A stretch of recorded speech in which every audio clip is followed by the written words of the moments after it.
Lonely nights with no one to cuddle you, no one to hug you, no one to be intimate with you, no one to kiss you. Yay! Guys, okay, you see, you hold your manhood like this, you put it to the side so that it doesn't show to the public, you put it in front or you put it to the back. If someone walks out of your life, let them walk. They were not meant to be in your life anyway. Because just because you and the father are fighting, it does not mean that you have to rob the children of the relationship with their father. Some people who are married act as if they have made it in life. Your children don't have to know that their father is a womanizer. Your children don't have to know that their father is full of shit. That is not your fault that you are single. No one wakes up and chooses that, oh, today I'm going to be single. Oh, you're going to be after my man because you're single. And you look at the man, he even looks like a grasshopper and you have no interest in him. It's very difficult to explain to children why you and the father separated. But they want to know that, why did you and my father separate? What is up, guys? Welcome back to my channel, the channel where we keep things real. And today we are going to be talking about the reality of single parenthood here in UK. I've had quite a number of people asking me, Popo, I want to come to UK. I've got a 3-year-old, I've got a 5-year-old, I've got a 7-year-old, I've got a 12-year-old. Do you think it's a wise idea for me to come with my child when I'm coming to UK? Do you think I'm going to face any challenges? And the answer is yes, you are going to face challenges. Most of the time, people think that childcare is the only challenge that you're going to face as a single parent.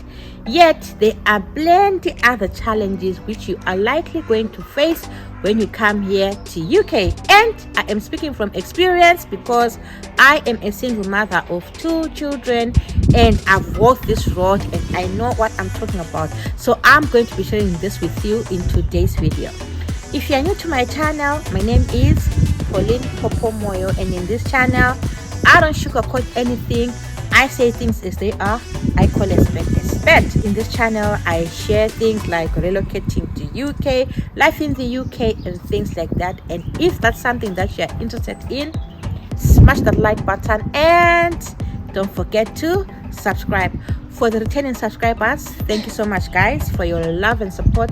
I really appreciate it. And for those of you who reached out to me concerned, I posted a video about the NHS. Some NHS trusts are not recruiting from red list countries according to whatever court. And a few people reached out to me saying another YouTuber made a YouTube video indirectly referring to me, saying people should not subscribe to my channel, my information is not real, the government of UK this, and they were asking me to say, Popo, can you defend your owner? You know it's not fair, you have to say something about that. And I'm going to say something about that, guys. What I'm going to say is, some battles are not worth fighting. Sometimes you have to choose peace over being right, and I choose peace. Like I always tell you in this channel that in life, run your own race. Don't focus on what the next person is saying or what the next person is saying or what this person on the other lane is saying. Keep focused, look forward, run your own race, finish at your own time. Doesn't matter what people say, guys. It does not matter what people say. I will not come here and shoot down another YouTuber. That's not me. You know that within my social media I share other people's YouTube content. I don't mind that, because if the purpose is to help people with information, we help people with information. So for those of you who are concerned, thank you so much for your concern, but I'm not really concerned. I'll continue to keep things real. And smash that like button if you agree with what I said. And don't forget to subscribe. For now, let's get into it. Alright, they asking for the queen. I'm a bad bitch, she's a savage. Look back while I turn. No compare. I'm a savage. Classy, bougie, ratchet. Sassy, moody, nasty. Acting stupid, what's happening? What's happening? I'm a savage. When you're coming here to UK, for those of you who've been saying, I want to come with my child before you establish yourself. If you come with your child before you get established aside, I'm not going to sugarcoat, you are going to suffer. You need to first of all know the kind of place that you're coming to work in, know the people in that area, know how you're going to carry out your childcare, know how you're going to be doing school runs and things like that, because people here in UK are very, very, very busy. I, for one, I did not bring my children to UK until after a year. And when they came with my mother, who managed to stay for at least 6 months and help me with childcare and stuff like that, while I was finding my feet. I'm sure you saw in my other video where I introduced Busi, and this is the video. Alright, so guys, this is Busi. Hi people. So Busi is my friend, and she's a social worker. She's the one who stays with my kids when I go to work. Designated person. So when I came here, I didn't know Busi. I met her here. She's been here for 20 years. She knows the system. So I asked her, how are you doing childcare here in UK? And she's such a lovely person. She told me how they do childcare here, and she was even willing to help me with childcare. Look at the hair. So these are my kids, guys. They are going for a walk. Bye. I have her credit card. Now he has it. Okay, so what I basically do, I work night shift. Before I go for night shift, I have to go and drop my kids with her, and I go for night shift, come back in the morning. Troy goes to school on his own because he's old. He's almost 16 next month. Then I go and pick up Minnie. I take her to school. I come back. I sleep for just 2 hours, 3 hours. I go back to pick her up at school. I come back. I cook for them, and the cycle continues again. But you really have to have someone who is understanding, who's going to be able to stay with your kids. It's easier because my kids are older. If I'm taking them to her, they've already had their supper and everything. They're basically going to sleep. But if you come with a 3-month-old child, a 4-month-old child, it is very difficult to depend on people with such a young child. People always ask, can I come to UK when I'm pregnant? Can I come to UK when I've got a 3-year-old, a 4-year-old? Only come to UK when you know that you've got a supporting system. If you're coming with your husband, it's going to be better. You're going to help each other. You work day shift, he works night shift, or you work night shift, you work day shift, which means you are able to exchange kids. If you don't have that support system, guys, do not bring your children, because I've seen instances where certain individuals have had their children taken away by the social workers. They end up leaving an 8-year-old at home with a 3-year-old child, with a 5-year-old child. In my home country, that is not a problem, because an 8-year-old in my country, they cook, they clean, they do everything. They can take care of their siblings. But here in UK, it's not allowed. I know people who have had their children taken away because they failed to find someone to help them with childcare. At the same time, they could not sit at home, because if you are a single mother, everything depends on you. You don't have a husband who's going to be helping you with the bills. You don't have a husband who's going to be buying food. So at the end of the day, you are forced to leave your children unattended to, whilst you go and work so that you make money to pay for the bills, to cater for the children's needs, and to cater for your needs as well. So guys, come first, assess the environment, and know who's going to be helping you with childcare. How are you going to be doing it? Because it is not easy, guys, and you cannot depend on one person. Remember, Busi said this in my video. In Africa, we talk about a family is raised by the village. Yes. So I'm the village. Yes. Okay, take that back, please. She's the village. No, I'm not the village. She's the village. Okay, sorry. And which is true. If she says a child is raised by a village, which means you cannot depend on one person to take care of your children. As it is, I'm sure you've seen videos where I shared how we celebrate Christmas. I have developed a relationship with all these women, and we depend on each other. If I'm not able to send my kids to Busi today, I can send to the next one and to the next one, because we have developed a bond. Our children are of the same age, they can play together. And the beauty of it is we're not all Zimbabweans, they're South Africans, which means it doesn't matter which nationality you come from, whether they're from Nigeria, whether they're from Ghana, whether they're from Zimbabwe. As long as you are able to establish a functional relationship amongst you guys, you help each other with childcare. Another thing, don't fool yourself and say I'm going to be hiring childminders, because childminders here in UK are expensive. They charge between 7 to 10 pounds an hour per child, and normally when you're a nurse you work 12-hour shifts, which means per child you need 120 pounds. If there are 2, you need 240 pounds. In 10 days you need how much? Can you afford that? So don't even tell yourself that when I come here to UK, I'm going to be hiring childminders. Unless you're rich, of course. I, for one, I cannot afford childminders. Another thing, when you have teenage children, like you saw, my child is a teenager. It's only recent I was standing next to him. The next thing, he's towering over me. The next thing, his voice is deep. The next thing, he has got beard, which means he is maturing. He's becoming a young man. And I am a woman. There are certain things which need a man. For example, I know that when boys are growing at this age, that's when they are being taught how to package their manhood, because you don't want a child to go with a manhood which is hanging left, right, and center, left, right, and center. But how do I even start to say, okay, you see, you hold your manhood like this, you put it to the side so that it doesn't show to the public, you put it in front or you put it to the back? It becomes very difficult. I cannot do that. You understand? At the same time, how do I even start talking of you're now going to experience wet dreams. Now that you're maturing, you can get a woman pregnant. You see, you're now producing this, you're now producing that. It is challenging and very difficult, guys.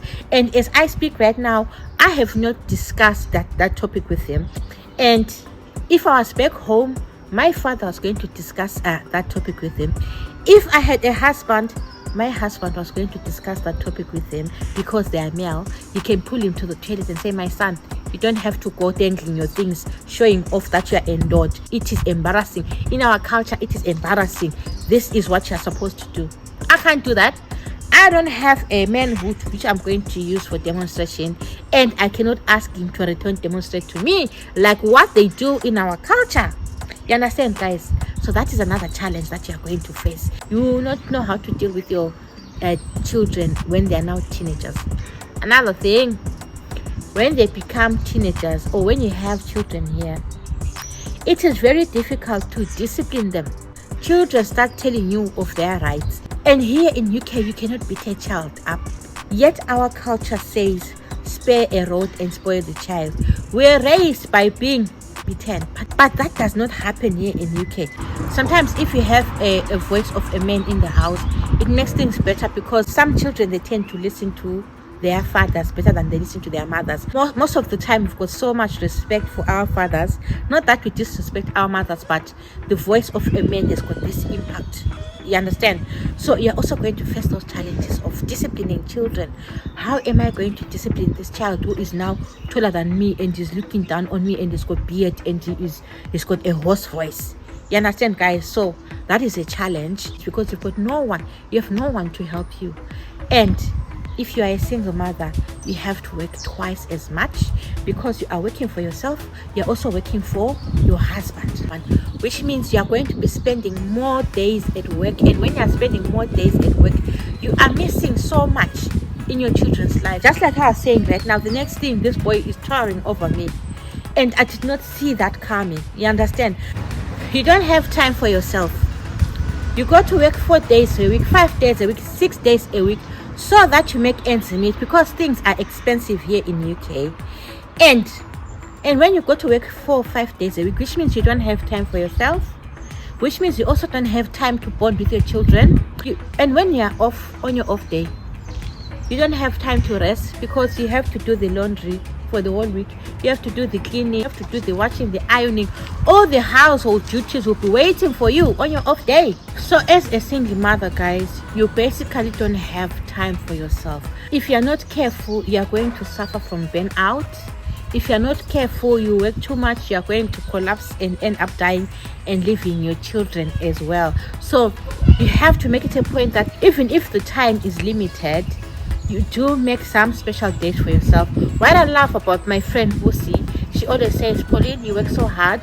If you need some time out on your off day, even if you're off, bring your children over, have some you time. So it's important that you also have some you time. If you have such lovely friends, you can always send your children over. I send my children over to Lucy for 2 days so that I have some me time.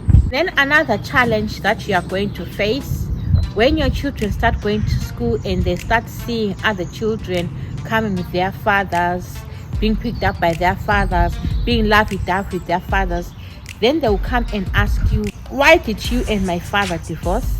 both women and men, we have to stop this. You have to have a non-blaming narrative, because if a relationship ends, sometimes it's not always just one party.